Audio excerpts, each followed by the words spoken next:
Hello दोस्तों, नमस्कार। क्या आपके साथ भी कभी ऐसा हुआ है कि आपका दिल कुछ और कह रहा हो और दिमाग कुछ और? दिल कहता है थामे रहो, लेकिन दिमाग कहता है अब छोड़ दो। यह जंग हम सब ने लड़ी है, चाहे वो कोई रिश्ता हो, कोई बीती याद, कोई गलती या फिर कोई ऐसा दर्द जो हमारे रूह का हिस्सा बन चुका है। और सवाल ये है कि हम क्यों थामे रहते हैं उन चीज़ों को जो हमें अंदर से तोड़ रही होती है। क्यों बीते हुए कल का बोझ हम आज भी ढोते रहते हैं। कभी किसी की उम्मीदें, कभी अपनी असफलताएं या फिर वो रिश्ता जो अब सिर्फ नाम के रह गए। हम सोचते हैं कि वक्त सब ठीक कर देगा, लेकिन सच्चाई ये है कि जब हम खुद नहीं चाहते तब तक कुछ भी नहीं बदलता। दोस्तों, छोड़ना आसान नहीं होता, क्योंकि छोड़ने का मतलब सिर्फ अलविदा कहना नहीं। छोड़ना एक पूरी प्रक्रिया है, अपने आप को समझने की, अपने अंदर झांकने की और सबसे ज़रूरी खुद को माफ़ करने की। लेटिंग गो कोई हार नहीं, बल्कि यह उस इंसान की पहचान है जो खुद के लिए आगे बढ़ना चाहता है। दोस्तों, स्वागत है आपका मेरे चैनल में। आज हम बात करेंगे द आर्ट ऑफ लेटिंग गो की। एक ऐसा सफ़र जो शायद आसान नहीं, लेकिन यकीन मानिए बेहद ज़रूरी है। जब आप वाकई में छोड़ना सीख लेते हैं तो सिर्फ चीज़ें नहीं बदलती, आप खुद बदल जाते हैं। और वही पल होता है जब ज़िंदगी एक बोझ से निकल कर एक खूबसूरत अवसर में बदल जाती है। तो चलिए इस सफ़र की शुरुआत करें, जहाँ हर कदम पर आप खुद को थोड़ा और समझेंगे, थोड़ा और माफ़ करेंगे और शायद पहली बार खुद से सच्चा प्यार करेंगे।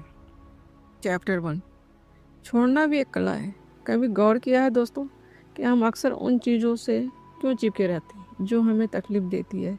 एक बीता रिश्ता जो अब सिर्फ दर्द देता है, फिर भी हम उसकी पुरानी यादों को बार बार देखते हैं। कोई पुराना अफसोस जो सालों से हमारे जहन में जिंदा है, रातों की नींद चुरा लेता है, या फिर कोई अधूरा सपना जिसे हम पूरा तो नहीं कर पाए, लेकिन आज भी दिल का एक हिस्सा उसी में अटका हुआ है।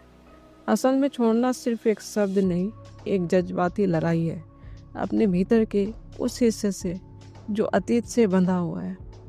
हम सब ने सुना है मूव ऑन कर लो, पास्ट को पीछे छोड़ दो, पर कोई यही नहीं बताता कि ये कैसे किया जाए। दिल चाहता है कि सब कुछ भुला दिया जाए, लेकिन दिमाग हर उस पल को बार बार याद करने पर मजबूर करता है। क्यों हुआ, कैसे हुआ, क्या गलत हुआ। अब सुनिए नेहा की कहानी। नेहा एक महत्वाकांक्षी लड़की है जिसने अपने सपनों के लिए कई त्याग किए, लेकिन एक रिश्ते से खुद को कभी अलग नहीं कर पाई। वो रिश्ता कब जहरीला बन गया उसे खुद भी एहसास नहीं हुआ। हर दिन वो बस एक छोटे से मैसेज की उम्मीद में फ़ोन की स्क्रीन देखती रहती थी। वो जानती थी अब कुछ नहीं बचा, लेकिन उसका दिमाग हमेशा कोई नया बहाना ढूंढ लाता, एक आखिरी मौका। और इसी एक एक मौके ने धीरे धीरे उनकी आत्ममूल्य को खा लिया। कई बार हम उन चीज़ों को पकड़े रहते हैं जिन्हें हमें बहुत पहले छोड़ देना चाहिए था, सिर्फ इसलिए क्योंकि वो हमारी आदत बन चुकी होती है। लेकिन क्या वो कंफर्ट जोन वाकई कंफर्ट जोन देता है, या फिर वह सिर्फ एक भ्रम है? लेटिंग गो का मतलब ये नहीं है कि आप हार मान रहे, इसका मतलब है कि आप अब तक मानसिक बोझ से खुद को मुक्त कर रहे हैं जो आपकी तरक्की में दीवार बन गया था। जब हम किसी इंसान, किसी गलती या किसी याद को जाने देते हैं तो हम असल में अपने लिए एक नया दरवाज़ा खोलते हैं, जहाँ पछतावा नहीं, सुकून होता है। हमारे समाज में अक्सर कहा जाता है कि जो चला गया उसे जाने दो, पर जब वो बीते हुए पल रोज़ हमारी सोच में लौट आते हैं तो उन्हें जाने कैसे दें? यही आता है सेल्फ टॉक, खुद से बात करना, खुद को समझाना कि अब काफ़ी हो गया, अब वक्त है खुद के लिए जीने का। यानी कि अपने विचारों से थोड़ी दूरी बनाना एक बेहद असरदार तरीका है। जब आप अपने दर्द को किसी बाहरी व्यक्ति की तरह देखना शुरू करते हैं तो उसमें छुपा असली सच सामने आता है कि दर्द केवल आपकी सोच में था और उसे बदलने की ताकत भी सिर्फ आपके पास है। लेटिंग गो एक दिन का काम नहीं, यह एक अभ्यास है। जैसे आप रोज़ योग या ध्यान करते हैं, वैसे ही अपने मन को रोज यह सिखाना पड़ता है कि बीते हुए को धीरे धीरे छोड़ा जाए। जैसे जैसे आप ये सोचते हैं वैसे वैसे मन हल्का होता है और एक दिन अचानक वो चीज़ जो कभी आपको तोड़ देती थी सिर्फ एक किस्सा बन के रह जाता है, एक सबक, एक अनुभव। शायद ये सब पढ़ते हुए आपको लगे कि ये सिर्फ किताबों की बातें हैं, लेकिन सोचिए, जब आप पुराने कपड़े छोड़ सकते हैं जो अब फिट नहीं आते, पुराने गैजेट्स छोड़ सकते हैं जो अब काम के नहीं रहे, तो पुरानी सोच और पुराने गम क्यों नहीं हम छोड़ सकते। एक टूटी हुई सोच को पकड़े रहने से आप सिर्फ और ज़्यादा टूटते रहेंगे, लेकिन जब आप उसे छोड़ देते हैं तभी तो असल हीलिंग शुरू होती है। हर किसी की ज़िंदगी में एक मोड़ आता है जब उसे अपने इमोशनल लगेज को फिर से देखना पड़ता है, क्या वाकई ये सब अब भी ढोने लायक है। और यही वो पल होता है जहाँ शुरू होती है द आर्ट ऑफ लेटिंग गो। दोस्तों, अगर आप भी किसी बीते हुए एहसास में उलझे हुए हैं जो आपकी मुस्कान, आपकी शांति, आपकी ऊर्जा को खा रहा है, तो अगला कदम वही होना चाहिए जो आपकी आज़ादी की ओर ले जाए। यही तो असल शुरुआत खुद को समझने की है, खुद से प्यार करने की और एक नई ज़िंदगी की ओर बढ़ने की। आइए इसे कहानी के जरिए समझते हैं। राजीव एक होनहार ग्राफिक डिज़ाइनर था। कॉलेज के दिनों में उसकी क्रिएटिविटी की मिसाल दी जाती थी, लेकिन एक बार उसका एक प्रोजेक्ट क्लाइंट को पसंद नहीं आया और उसी दिन उसके भीतर एक आवाज़ जन्म ले चुकी थी, तू काबिल नहीं है। धीरे धीरे यही आवाज़ उसकी सोच में घर कर गई। हर बार जब वो कुछ नया डिज़ाइन करता, यह डर सताता क्या फिर से रिजेक्ट हो जाएगा। उसने खुद को सीमित करना शुरू कर दिया। नया आइडिया, नए मौके, सबसे दूरी बनाने लगा। सबसे खतरनाक बात, वो खुद से भी कटने लगा। ये जो अंदर की आलोचनात्मक आवाज़ होती है, सीनियर क्रिटिक, यह हर इंसान के भीतर होती है।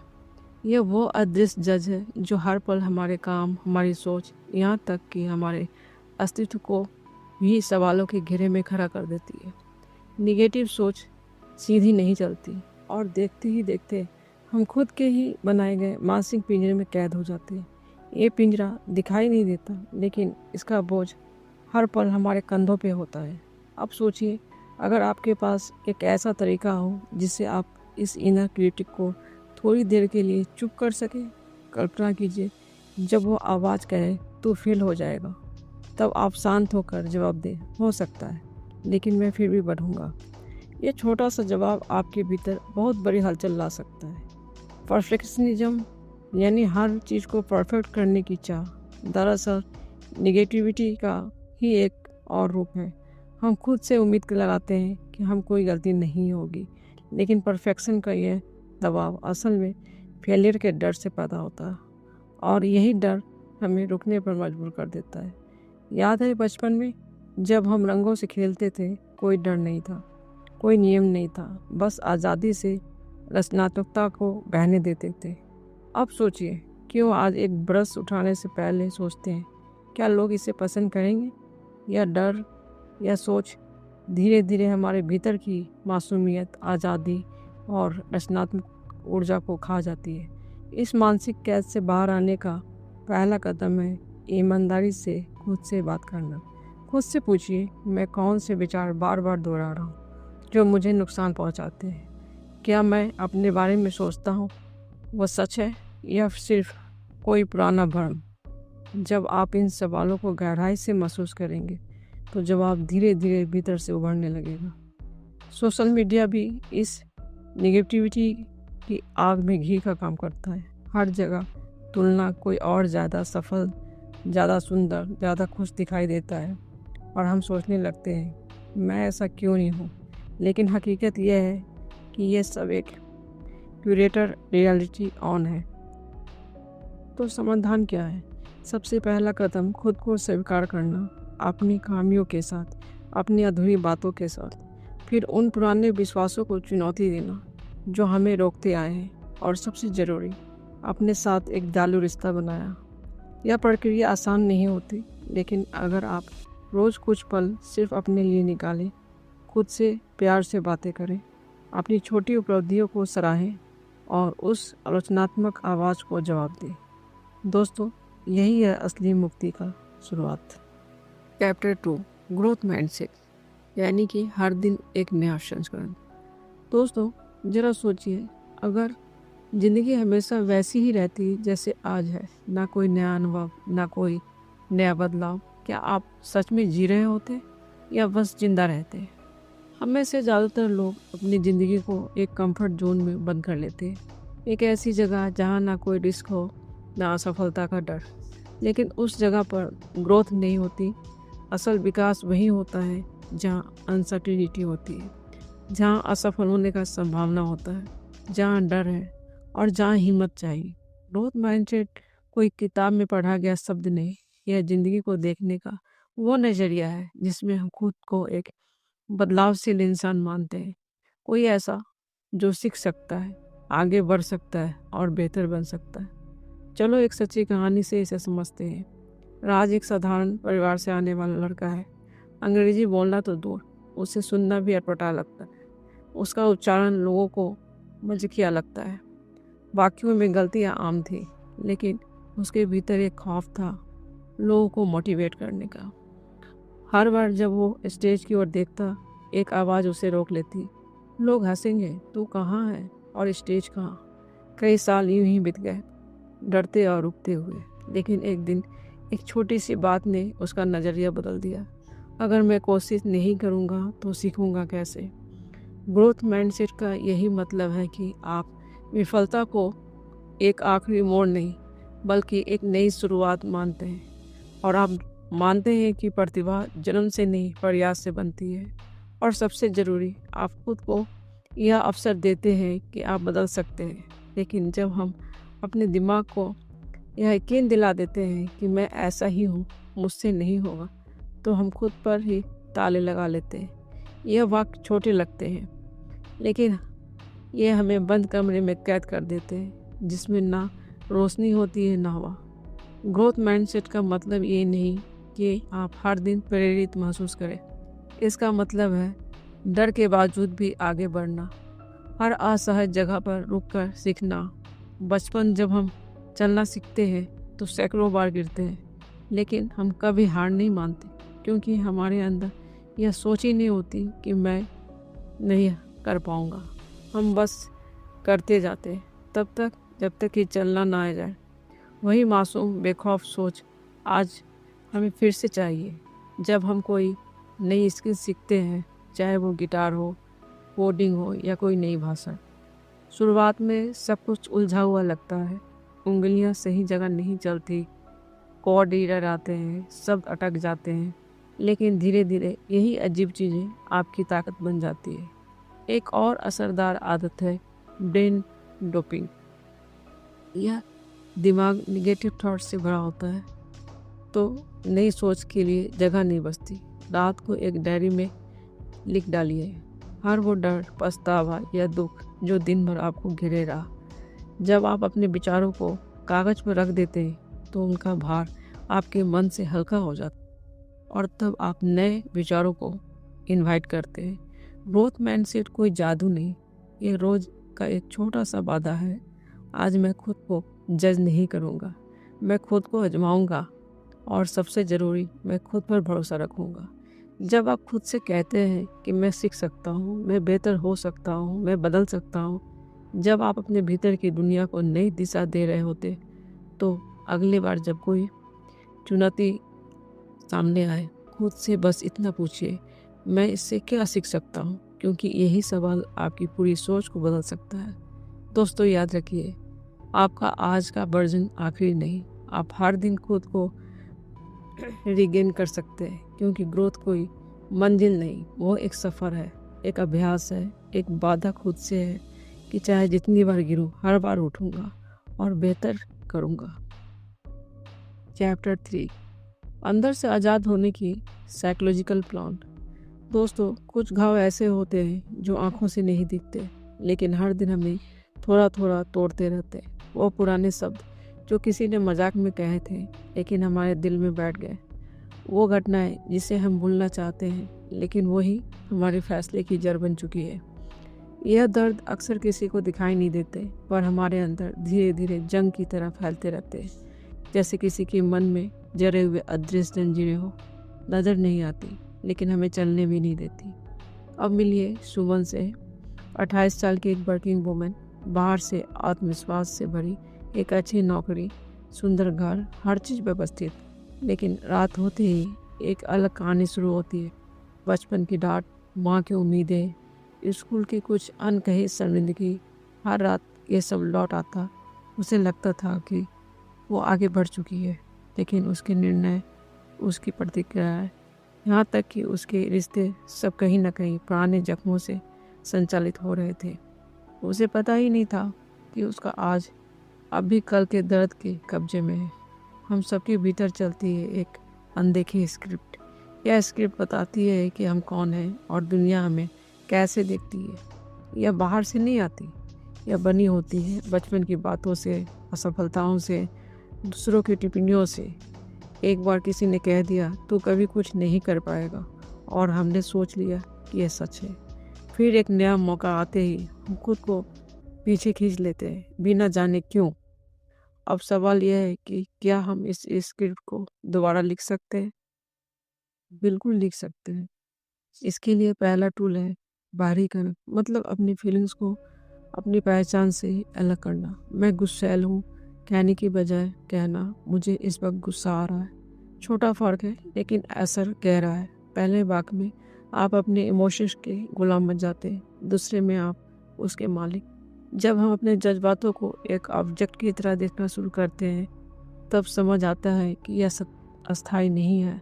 यह फीलिंग्स बादलों की तरह है, आते हैं, रुकते हैं और चले जाते हैं। अब सुनिए एक और कहानी।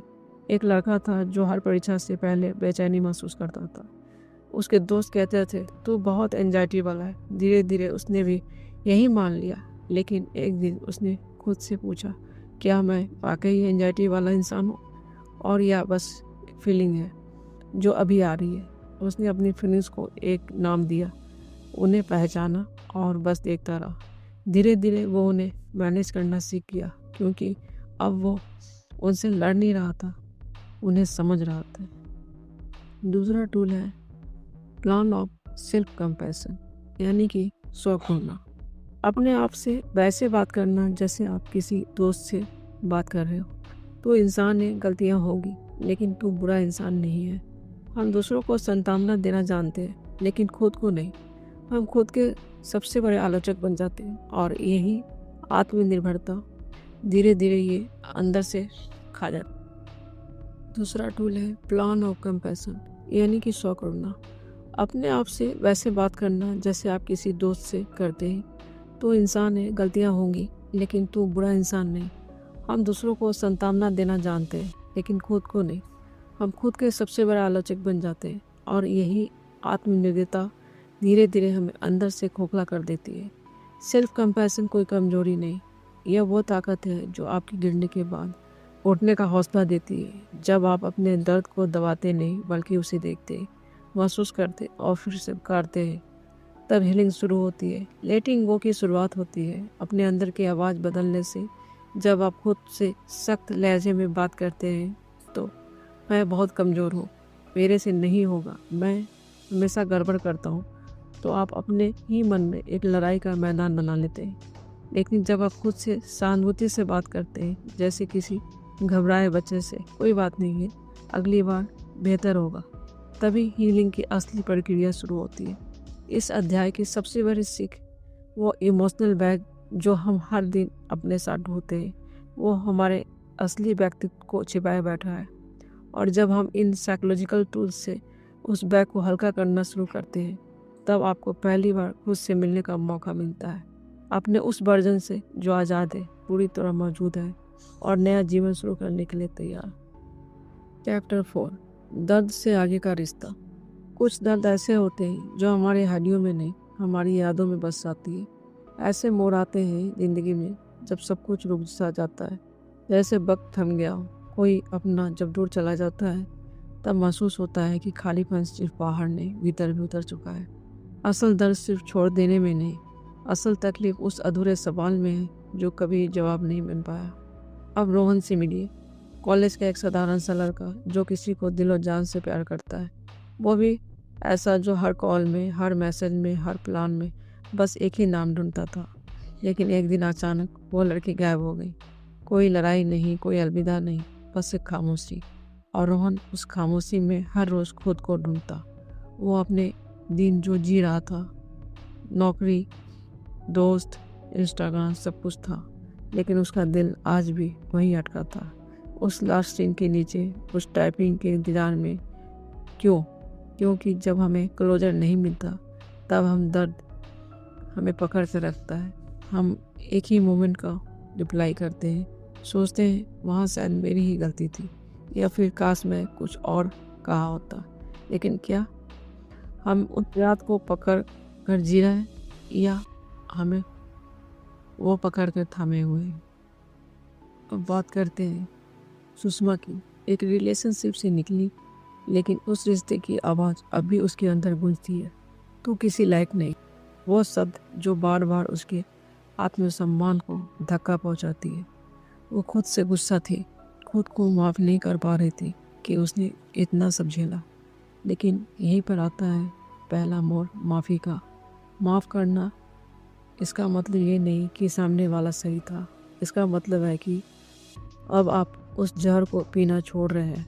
माफ़ करना खुद को आज़ाद करने का रास्ता है, ताकि आप फिर से खुलकर सांस ले सकें। जब हम गुस्से और दुख को पकड़े रहते हैं तो हम उसी इंसान को अपनी ज़िंदगी का कंट्रोल थमा देते हैं, जिसे हम सबसे ज़्यादा बुलाना चाहते हैं। तो अब रास्ता क्या है?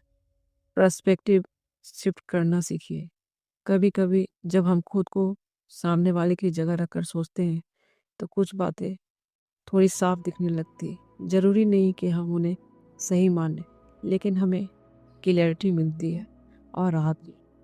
बाउंड्रीज बनाना सीखिए। कई बार हम खुद ही अपनी सीमाएं तोड़ देते हैं। जब सामने से नहीं वापसी नहीं मिलती तो खालीपन घाव बन जाता है। बाउंड्री सिर्फ दूसरों के लिए नहीं होती, वो खुद को भी यह जताने का तरीका है कि अब मैं अपने मेंटल हेल्थ को प्राथमिकता देता हूँ। हीलिंग के छोटे स्टेप्स अपनाइए, चाहे वो थेरेपी हो, डायरी में दिल खोलना हो, या किसी भरोसेमंद दोस्त से बात करना। हर छोटा स्टेप एक बड़े बदलाव की शुरुआत हो सकता है। खुद को दोष देना बंद करें। उस वक्त आपने वही किया जो आपको सही लगा। अगर आज आप टूटे हैं तो इसका मतलब ये नहीं कि आप कमज़ोर हैं। इसका मतलब है आप इंसान हैं, और इंसान का टूटना भी, जुड़ना भी उसके होने का हिस्सा है। अंत में सवाल ये नहीं कि दर्द कितना गहरा था, सवाल है कि क्या आप वाकई उस दर्द से आगे बढ़ना चाहते हैं, या अब वो आपकी आदत बन चुका है। लेटिंग गो कोई जादू नहीं, यह एक कॉन्शियस डिसीजन है। हर दिन, हर सुबह, हर सोच के साथ खुद से ये कहना कि अब मैं खुद को आज़ादी देने जा रहा हूँ। आपने जो सहा वही आपकी सबसे बड़ी ताकत बन सकता है, अगर आप उस जाने देना सीखें। क्योंकि सच्चाई यह है कि आप अभी भी यहाँ हैं, जिंदा, जागरूक, तैयार अपनी कहानी के अगले अध्याय को खुद लिखने के लिए। तो उठिए, अपनी कहानी की कमान वापस लीजिए, वो पन्ना बंद कीजिए जो बार बार आपको रुलाता है, और एक नया अध्याय शुरू कीजिए जहाँ आप हीरो हैं, शिकार नहीं। तो दोस्तों, अगर ये बातें आपके दिल को छू गई हो तो वीडियो को लाइक ज़रूर करें। कमेंट में लिखिए वो एहसास जो अब भी आपको रोक कर रखे हुए, और चैनल को सब्सक्राइब ज़रूर करें, ताकि अगली बार जब आप थोड़ा कमज़ोर महसूस करें तो हम आपको याद दिलाएं कि आप अकेले नहीं। मिलते हैं अगले वीडियो में एक नई किताब, एक नई सोच के साथ। इस सफ़र में साथ देने के लिए दिल से शुक्रिया।